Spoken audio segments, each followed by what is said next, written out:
Hello everyone, welcome to William and the Magic Box. Today on our show, we are going to have Oz. Oz is from Istanbul in Turkey, but he lives in London. So let's see what Oz has to say. Enjoy the interview.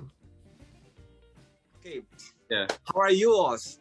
I'm very good. Thanks, Will. How are you? Very well. Thanks so much for taking the time on Sunday for the interview. Thank you very much. Thanks for inviting me. Oz, before we start the game, tell me where you're from. I'm originally from Turkey. I'm originally from Istanbul, but I've been living in the UK for the last 8 years, almost a decade, and I'm based in London now. Amazing. In your opinion, what's the best part of living in London? The best part of, oh my God, there are some reasons, so many parts, because I love London and I'm a big lover of London. I love being a Londoner. I think no matter what you do and no matter what your passions are, there's always a space for you to flourish and blossom in London, as long as you make the right decisions and just work on yourself. There's always opportunities cropping up, and I really love this excitement in London. Like, it's always like ever flowing. It never stops. I see. Did you said you've been living for 8 years in London? Eight years here, right? And what do you do for a living? I do have several things. My degree is in media journalism, but I also do have a minor degree in music. Music has always been in my life. I'm a musician. I play the piano and I sing and I write music. But I've also been a journalist for a very long time. My expertise is in local media. And I've been doing a lot of journalism for the last 8 years in London, working with Turkish-speaking agencies and basically being a bridge between the Turkish and the English-speaking world in London. In East London especially, there's a big Turkish-speaking community, so we have some outlets that introduce some newspapers and some platforms to the Turkish-speaking community. I also do perform, I write music, I teach the piano, and I have a YouTube channel which I share my views on mostly Eurovision and also some other artists that I find very interesting. Amazing, my God, you do a lot. As I can see, you do a lot of things. Yeah. So through the game, I'm going to explore a little bit more about your career, about your passion in life, about your YouTube channel as well, okay? Oh, absolutely. So are you ready to go on a beautiful journey through your memories in life and to share your point of views? Okay, let's do it. Welcome to William and the Magic Box. So I have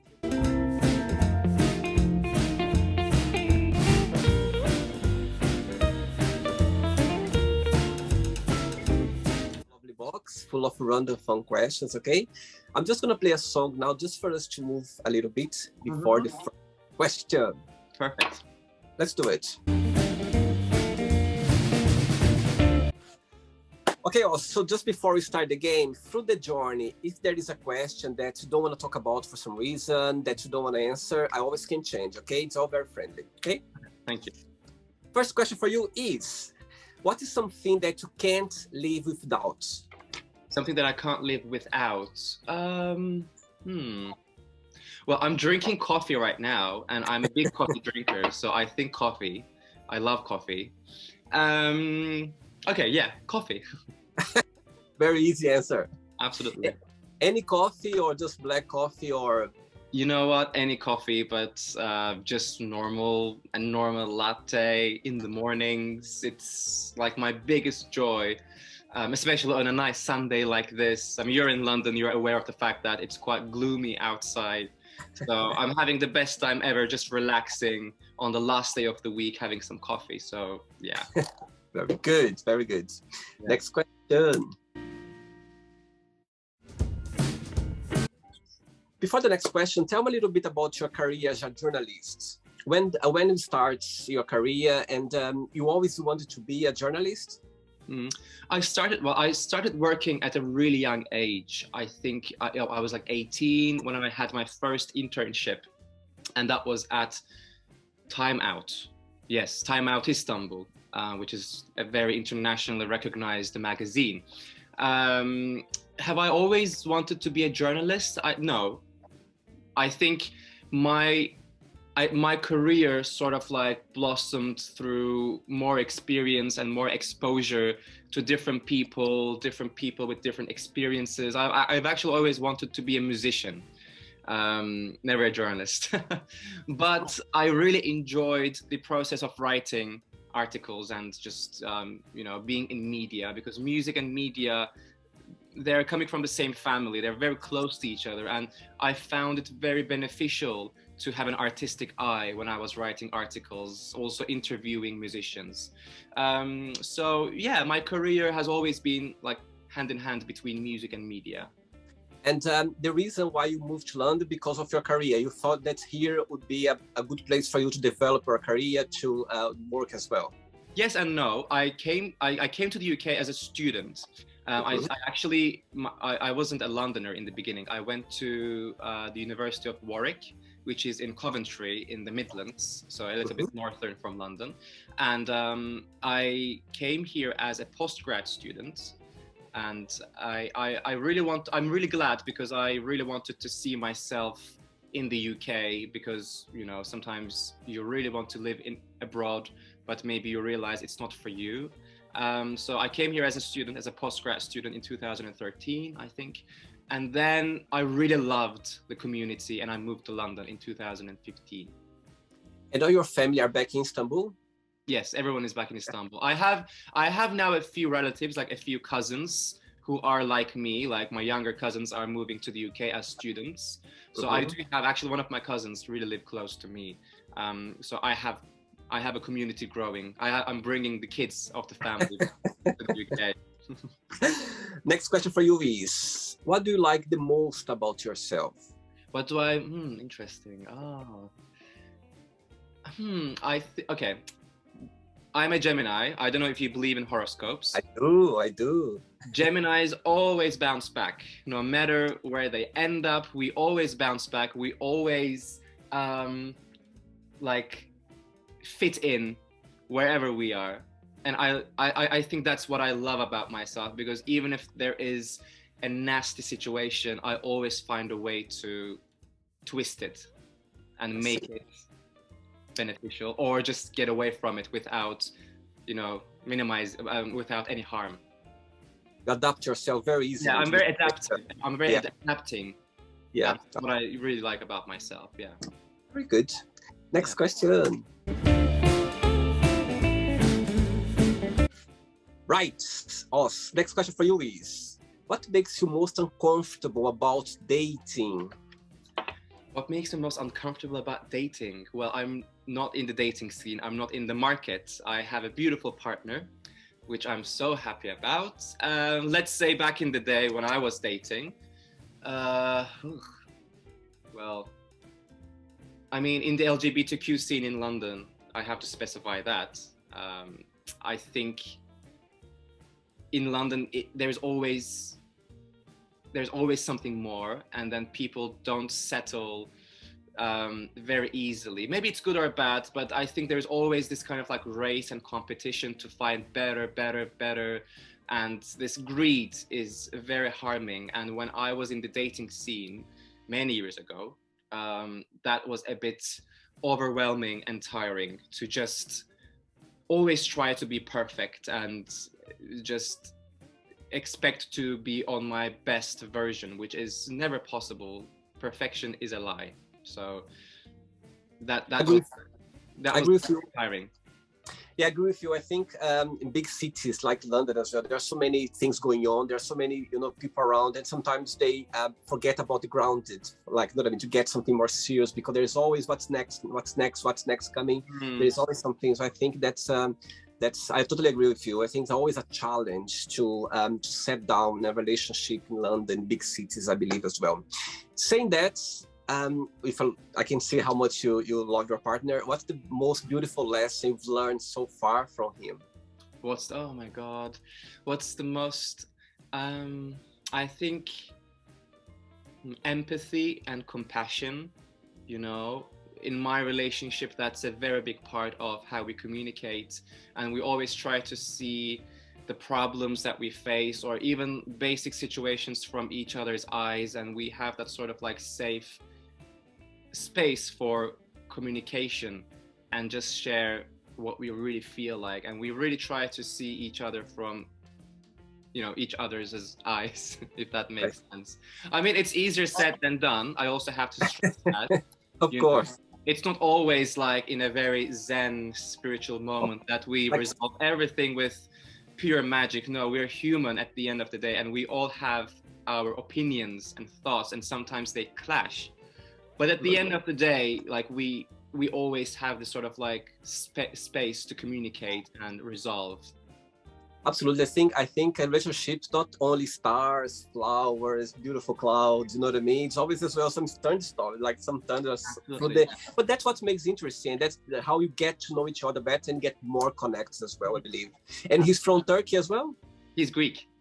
Oh, very good. If you know the history, you would know that it's a big surprise, because it's really a shock to people, especially to But you met in London or you met back home? we met in here, yeah, in London. I Yeah. see. Okay. Next question. Before the next question, also tell me, how did music came into your life? How you started your passion about music? When I was 13, I guess, I fell in love with the idea of playing the piano. It happened very quickly. There is this Greek artist called Yanni, and I remember listening to his music and just feeling so carried away and so inspired that I remember really wanting to find a way to play the piano. And I had taken some piano lessons before that time, but it was just classical music, and I really didn't feel that I was the right craft for classical music. But like when I was 13, I really realized that I wanted to compose music. So I restarted my lessons. I had an amazing teacher who understood what I wanted, who understood what my vision was, and she trained me in that way, in composition and improv. So it all started from there. And then at the age of 16, I realized that I had this passion for singing as well. So playing the piano and singing on top of it became like a very nice aim to have. And it all started from there. I had a few bands in Turkey, in Istanbul. I joined a few competitions, and then it all started from there. Amazing, beautiful. Next question for you is, usually, what is the first thing that you think about when you wake up? When I wake up, the first thing that I think about when I wake up is the schedule of my day. I usually know what I'm doing on the next day. So when I wake up on that day, I just reflect upon my schedule. I just reflect upon the things that I want to get done. And what is my priority? Like there's always a priority in my day, like whether it is, I don't know, getting a nice meal, meeting my friends, working out, or just getting some work done, editing some videos. So I just reflect on what is my priority and what is the other priorities that is surrounding the main one. So that's the one. Are you most of a day or night person? Night, definitely. I'm not a morning person at all. If you let me, I can sleep for 10, 11 hours, even if I've had my sleep from the day before. Like, just let me 10, 11, and I'm super fresh the next day. It's just my biological clock, you know, there's nothing I can do about it. I tried cold showers, I tried every diet in the world to be able to wake up at 6 a.m. It's not working. That's why the coffee, your best friend. Yeah, I also like once tried to cut coffee. Like there was a time that I would only drink decaf or like herbal teas. I literally will. I tried everything in the world. No, I'm not a morning person at all. I mean, I love mornings. When I wake up, I go for a run. You know, I enjoy the process, but it's just out of obligation. You know, if you let me, I wouldn't wake up at 30. No. Oh dear. Next one. Right, next question for you is, as a child, have you ever stolen anything and how did it happen? Oh my God. Have I ever stolen anything when I was a child? I must have. I mean, it's kids to you, right? They're terrible. You know, I must have stolen a friend's toy or something. I must have, but I really can't remember. Like, I think I don't remember anything specific that I must have done out of the motivation of stealing, you know, like a sneaky way. I must have like stolen my cousin's Pokemon toys, probably, because back in the day it was the late 90s, early 2000s, and we were like obsessed with Pokemon. I must have stolen a few Pokemon toys, but I really don't remember specifically. But I'm not sure. Sorry? I think when we are children, we have this temptation of youth prohibited, you know what I mean? We have this temptation to get something. There's always there. And you don't have morals when you're a kid. You don't know, you know, the definition of stealing. You just go and get what you want. You just learn. I must have done it because, you know, I didn't know the notion of stealing. So definitely I must have done it, but I really don't remember a specific occasion. I don't. We just learn after when they get us, when they catch us. That's when we learn the lesson. That's when we find out, okay, this is prohibited. You cannot do that. You know what I mean? Absolutely. Yeah. Next one. Let's do it. Right, before the next question, tell me a little bit about your YouTube channel. Absolutely. Well, my YouTube channel is almost 1 year old. Well, actually, no, that's not true. I opened my YouTube channel in May 2020, just in the beginning of the first lockdown, when the pandemic first hit. But it was just music. But my real theme of my channel, which is reactions, started in February 2021. So it's almost a year. And I'm mostly doing Eurovision themed videos, which is reacting to the Eurovision content. Especially the season has just started. Different countries have their national selections festivals at the moment, so it's a busy time.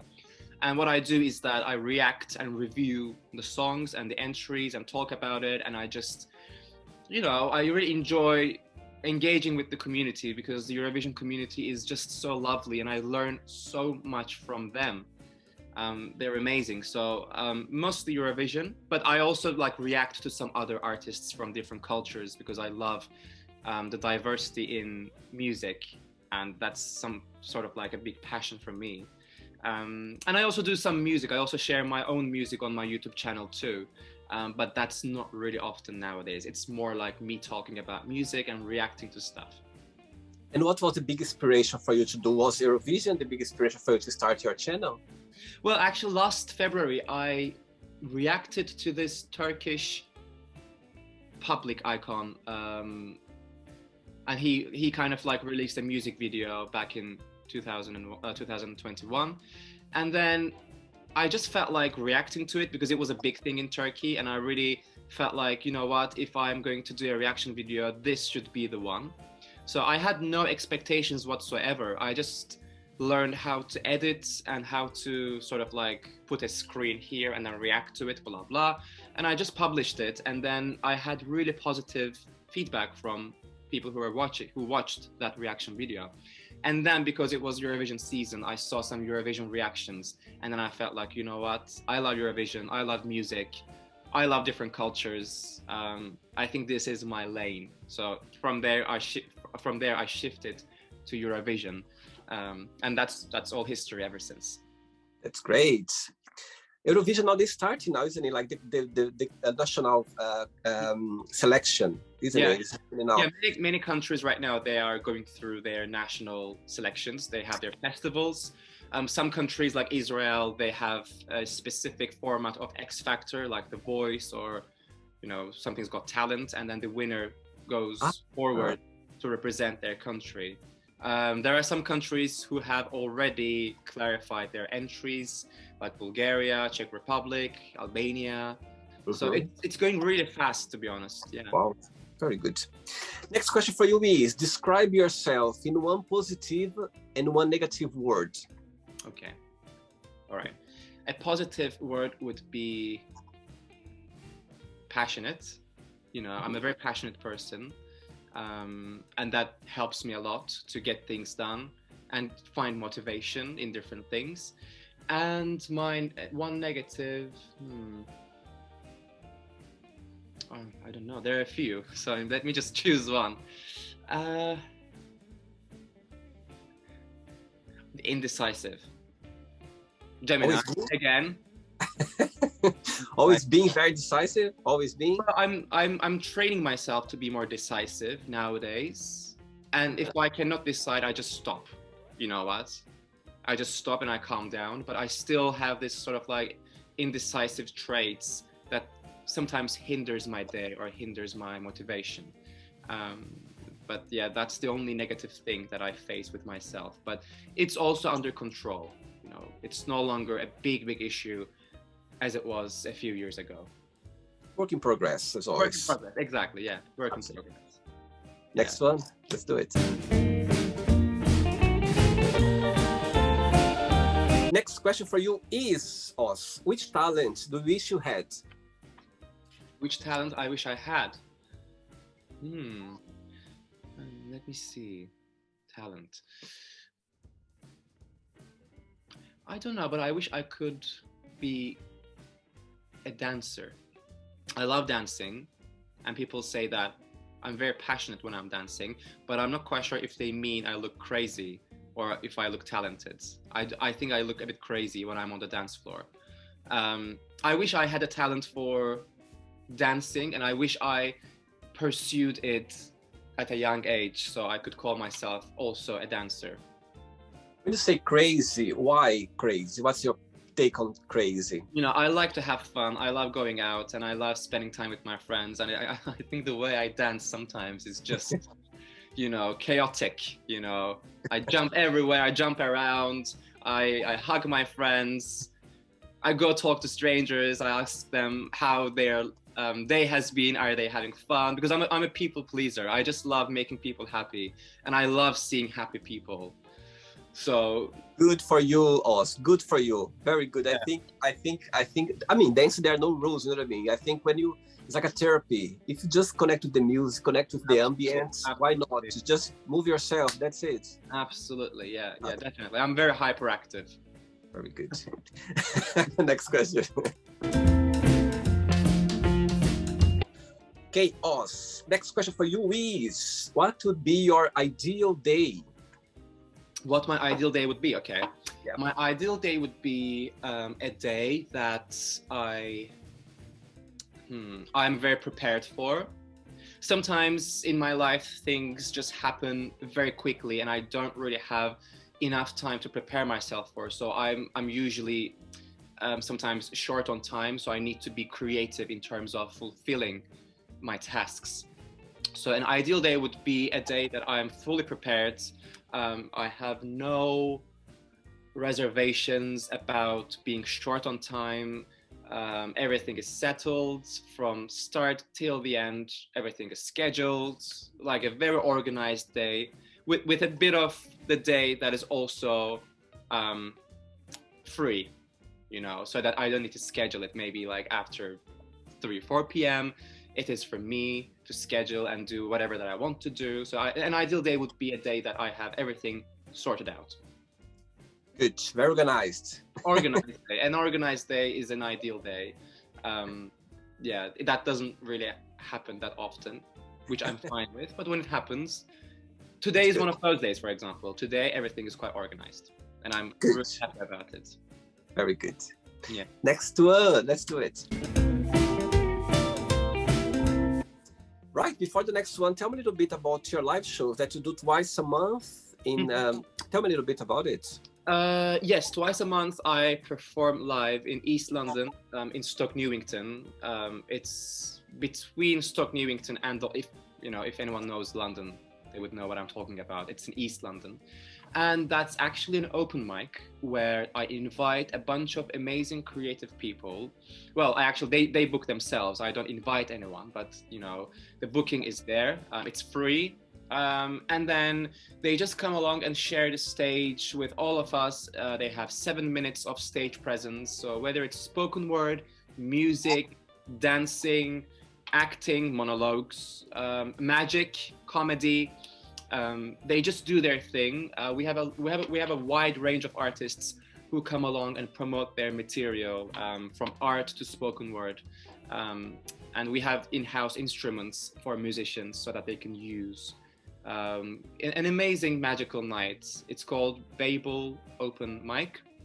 It's in a place called Babel Art House, and I love it. Last Thursday we celebrated our 4th year running. Wow. Yes, and it was an amazing night, and it's always so refreshing to see the diverse talent that takes hold of the night. And it's, if anyone's watching right now this video and who is in London or who is planning to be in London, get in touch with me, and it will be amazing seeing you there. Amazing. Please, let's go there. Let's go. Yes, absolutely. It's free, and we have amazing talent there. You won't regret it. Very good. Right, next question is, are you a cat or a dog person? And if you could be an animal, which one that would be and why? Okay, I grew up with cats. Istanbul is a cat city. We have maybe more cats than humans. I mean, the humans are a bit too many at the moment. So maybe that term is no longer valid, but every corner you have a cat in Istanbul. So it's almost impossible not to be a cat person if you were born in Istanbul. I grew up with cats. I've always loved cats, but if I could choose, I think I'm a bit of a dog person. I've never had a dog in my life, so maybe I can't really say that, because taking care of a dog is a big deal, whereas a cat is more independent and they sort their own situation out. So I think, yeah, I'm more of a cat person, but not by choice, by practice. They say that dogs they adapt to people, and cats they adapt to places. Yes. As you said, you can leave the cats anywhere. If you move out, if you go somewhere, they're gonna adapt themselves. They're gonna find a way. And dogs, they are more a people person. They need help. It's like a child. They need help. They need to be. Absolutely, yeah. You know what I mean? Yeah. I mean, I'm really looking forward to having that opportunity to get a dog and just experience having a dog. I think if the time, the place, and the situations are right, and when I'm ready, I really would love to get a dog. My ideal life would be getting a puppy and a kitten at the same time, so that they can be best friends, and sweet. That would be the perfect life for me. Oh, sweet. Yeah. Yeah. I have 3 questions left for you. Okay. Okay. Let's do it. Before the next one, let's say I never been in Turkey, in Istanbul before. Let's say I come to Istanbul for the very first time. What would be the main place that I should visit, is a must, and to see your visits? Let's say, what would you advise? Okay, so if you're in Istanbul, obviously you need to see the historic places, because obviously it's one of the most historic places that you can find in the globe. There have been so many civilizations, so many cultures, so many things that took place in Istanbul. So I think you need to go to the mosques that used to be churches, that used to be temples, accommodating so many different religions and cultures in Istanbul. Taksim Square is the heart of Istanbul if you want to have fun, if you want to experience some Turkish cuisine, and just see the ancient city. Sultanahmet Mosque is also very picturesque. You also need to visit the Bosphorus coastline, which not many people really talk about, because when people go to Istanbul, it's more about the ancient city. And I love the ancient city, but the Bosphorus is very picturesque, and I think it's beautiful because obviously it is a city that is placed on both continents at the same time. You have the East, you have the European side, and you have the Asian side, and there are some bridges that tie different continents. So I think it's very, remarkable. And then you can see the cultures, the scenery, and the landscapes change when you're on the Anatolian side, the eastern side, whereas when you're on the western side, you see big skyscrapers and stuff. So definitely visit Tarapya, which is my village. Beautiful, kind of like local food, local fish. Yeniköy, also very local. You wouldn't hear these names on a tourist website. Like these are local points. Bebek is also very beautiful. Bebek. Lovely restaurants, lovely cafes. Again, some museums, some places that you can visit to get some historic references. So yeah, I mean, it's a very big city, by the way, like super big. So if you're going to Istanbul, make sure you stay there for more than a week. If you want to experience the whole Istanbul experience, stay there for more than a week, like 2 weeks, 2.5 weeks, because it's super big. I see. Good one. Next question is, what's something you wish you could do every single day? Working out. Like, yeah, because I usually don't have time to do that every single day. Yeah, I mean, let's not say working out. Let's say being physically active, you know, because sometimes going for a run or maybe just going for a long walk can be as freeing as going to the gym as well. So just, you know, being active by choice every day is something that I wish I could do. But, you know, sometimes our bodies need a rest day too. So maybe it's for the best, but I still wish I could be super active every single day. Cool. Yeah, absolutely. 2 questions left. Let's do it. Let's do it. Right. Before the next question, what's, in your opinion, as you've been reaction for Eurovisions, what was one of the most remarkable performance when you think about that? You were like, my God, that was something that I never seen before, or just got my attention. Which one that would be, and why? Well, I think like I can say the most recent one. I had a lot of reactions that left me with goosebumps. Last year, many countries did so well, especially that I felt, oh my God, like, can it be any better? And every single time another country would submit another video and they would be even better. So most recently from Spain, they haven't selected their representative just yet because they're going through the festival, but they have this band, a girl band called Tanshugarias, and I couldn't pronounce it on my own video, so it became almost like a situation with so many people correcting me, and thanks to them now I know how to pronounce their name. But their song is amazing, and I really was left with so much shock because the song is so ethnic and also very like so exciting, and I'm actually really looking forward to the live performance, which is going to take place very soon. And then they're from this part of Spain that, you know, is really exciting to see that is represented. So I think lately Tanshugarias and their song Terra has been so exciting and remarkable just hearing it. So I'm just looking forward to seeing them performing it live. So that's been very exciting. But today I'm going to react to the Finnish festival from Finland, and I've heard really good things about them too. So maybe that's going to change today when I start reacting to the other videos later. By the way, where is going to be this year? Who won last year the Eurovision? Italy. Italy. Oh yes, it was Italy. I remember now. Yes. So it's going to be in Turin this year. It's very nice. Looking forward. Next question for you is, Oz, what gives you butterflies? What gives me butterflies?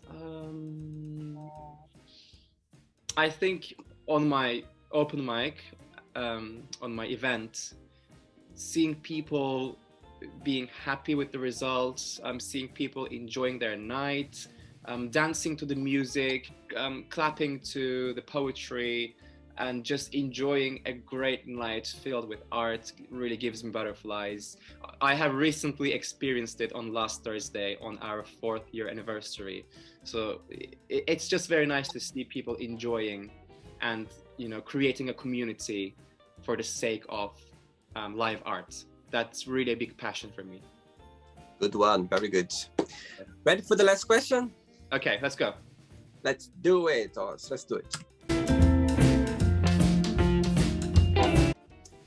But before the last question, what would be your best piece of advice for people out there that would like to start a career as a singer, or you know what I mean, as an artist, career playing piano as well, or singing? What would be your best piece of advice for those people?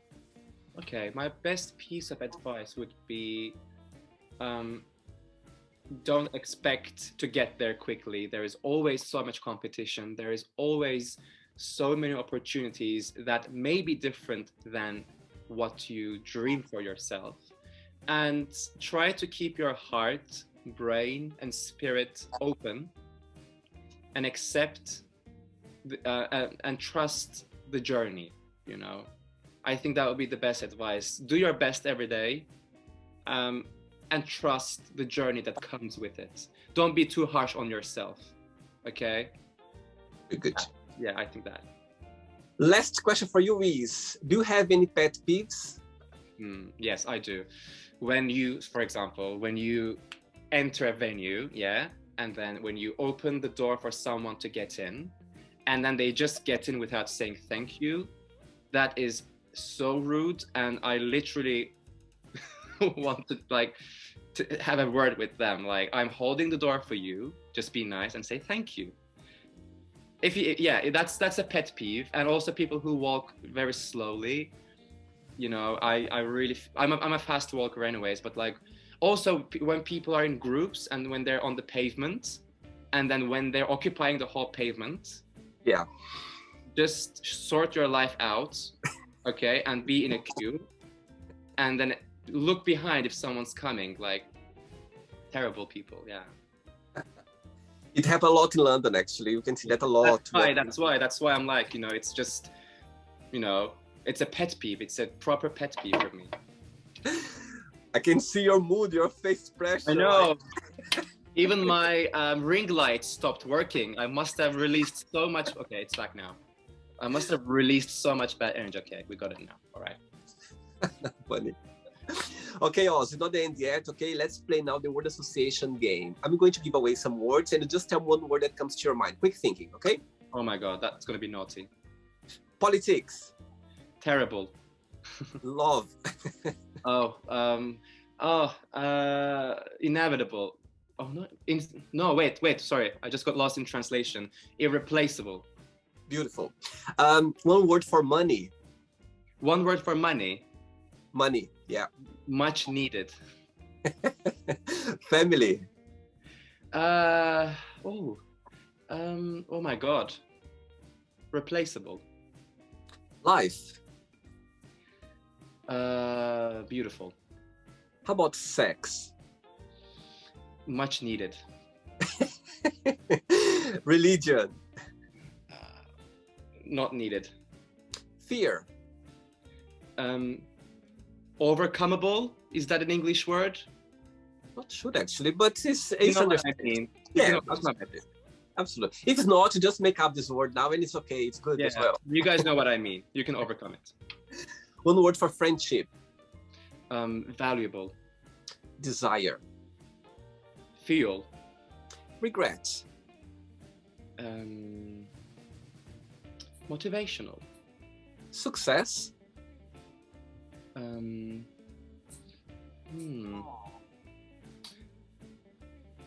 A driving force.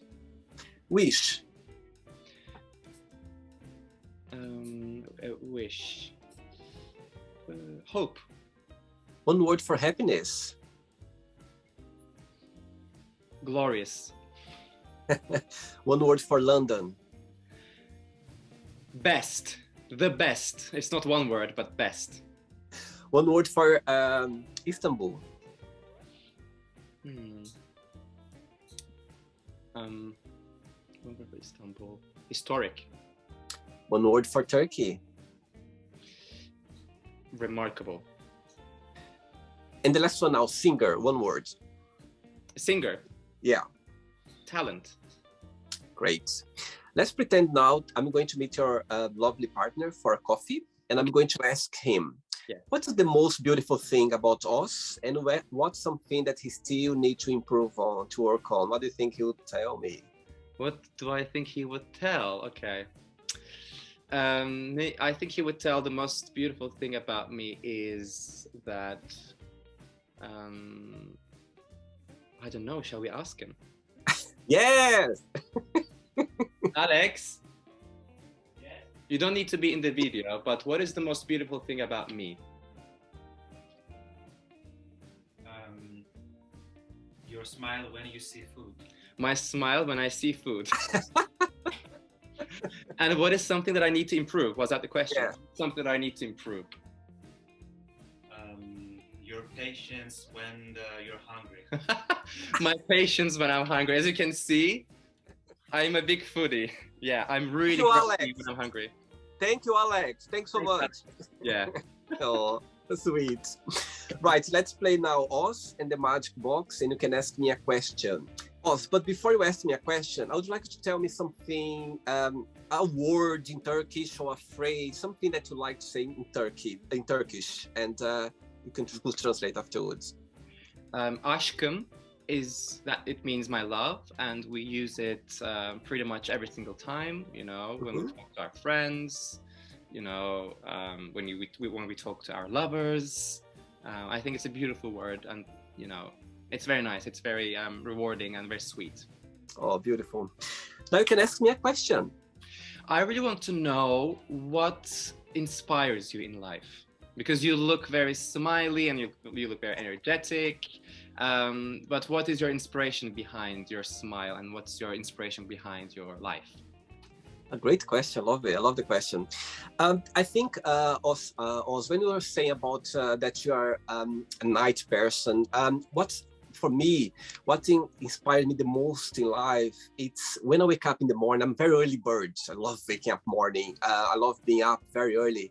And as soon as I wake up in the morning, and the question came up to you about what you think, you know what I mean, the first thing that you think about when you wake up, for me, is as soon as I wake up, I start to think about what life's gonna bring me today, what's the perspective of life, what I'm gonna learn today, what mistake I'm gonna make as well, which people I'm gonna connect with, which people gonna cross my life, and about this channel as well. So I think that, but altogether, it's about living every day. I'm so fascinated about the daily days, sometimes when I make mistakes, or sometimes when I get angry, or sometimes when I get very excited about something, sometimes when I get emotional or sad as well. So I think that it's what motivates me in life the most is about learning about myself, about people around me as well. And every day when I learn something new about myself, and I see something that I could improve on, or something that I've done, even mistakes as well. When I do some mistakes sometimes that you're gonna do every day, of course.